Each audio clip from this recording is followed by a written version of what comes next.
The winner of the 2011 AMP Innovation Award, the company that will own tomorrow, is Colmax Glass Proprietary Limited. God, I don't know what to say. I'm usually one of the least superstitious people you could ever meet, and yet there's something about these awards. They mean so much to me that I can't bring myself to write a proper speech because that seems like it's going to jinx the whole thing.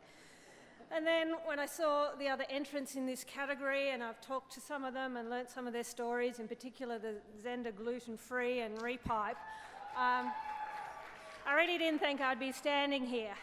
So bear with me, I have a few things to say, but it's going to be all over the place, so I'm sorry about that. The other thing I'm really happy about is that there was the dinner break after Paul's speech, because I just thought that was fantastic. So hopefully you've all forgotten it by now and I won't sort of look bad by comparison. Where do I go? Firstly, Telstra and AMP. I really want to thank you for putting on these awards, for doing such a stunning job. You know, if you're going to do a job, do it right, and you really, it is just spectacular for businesses to be recognised in this way. So, Dina, the rest of the team at Telstra, thank you.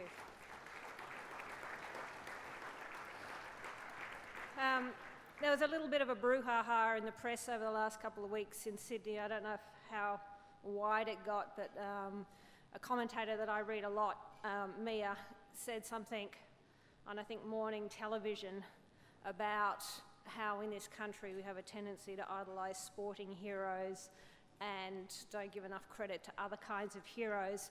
And she copped a huge amount of flack because unfortunately the timing of her statement was like the day after Cadel Evans won the Tour de France. And so, of course, you know, how could you be so un-Australian and all the rest of it? But I do think she had a really good point, and she was talking about all the different kinds of heroes. And in our own way, I do think that small business, medium business proprietors are heroes too, and a lot has been said tonight about how they're the engine for driving employment in the economy, and I do think that that's really true.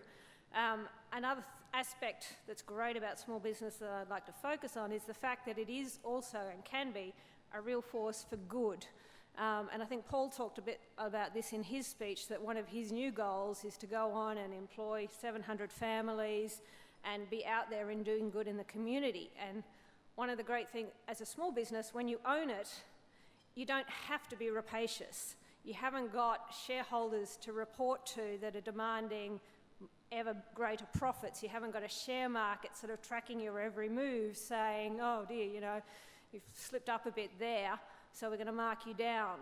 You can afford to balance profitability against sort of humanity, if I can put it that way. So it's not that, you know, we're in it to make a profit like everybody else, and ultimately you have to make some profit to be sustainable, but you don't have to take every last cent off the table. You as an individual can balance the needs of your employees against kind of the cost to the business, and you can be humane about it. And you know, speaking as a small business employer and from people I've talked to in the room, I do think that that's a really important thing that small business can do, that they can be a real force for good in their communities.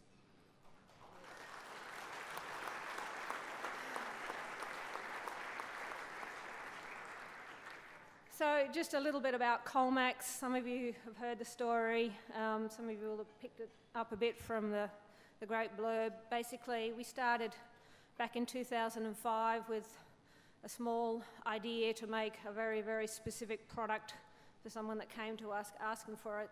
We built a little plant. It took us about a year. We just sort of did it in between doing other things because we didn't want to take a huge leap into the unknown. And we built a plant that could do about 250 tonnes a month. Since then, and we've sort of been on this very rapid trajectory, we sort of went from baby plant to bigger plant to bigger plant, and now we have 4 plants in 4 states, and we can process over 100,000 tonnes per annum, and all of the glass that we process is glass that would otherwise have ended up in landfill. So that's kind of a pretty cool thing.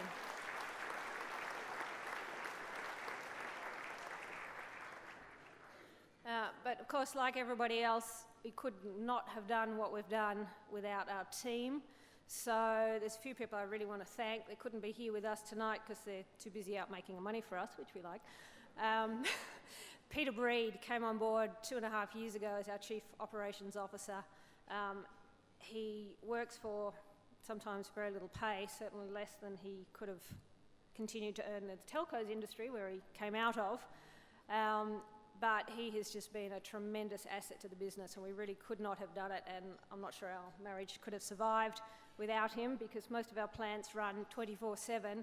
So when something breaks down at 2 o'clock in the morning, somebody takes a call, and that used to be Peter, and now it's the other Peter, and I prefer it that way. It's great. Another person I really have to thank is Susan Russello. She came on board with us about 3 years ago to really help with our strategic planning. Once again, gets paid very irregularly, but looking to the bigger picture of when we sort of much more sustainable making a mozza. And we also have a select group of about 6, like we have a team of maybe 40 now that work for us overall, but there's a core group of 6 that are really almost like family now that help us build our plants. And we couldn't have done what we've done in terms of building the plants we've built on the shoestring budget that we've had without these people that we have who, you know, you give them a shoebox full of something and they build you a car. They just, you know, from nothing, they create these great plants. So thank you to all of that team. Thank you also to all of our suppliers and everybody else who's been supportive of the business.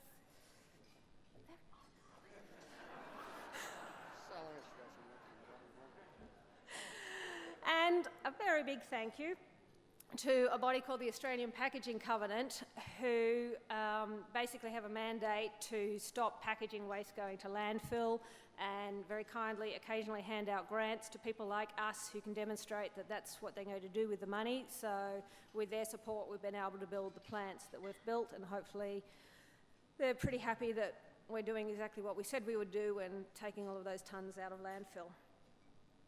And that really is all of my thank yous, because there's nobody else important here who needs to be thanked, because apparently last time at the States I embarrassed him so much by thanking him, so he gets nothing. Thanks.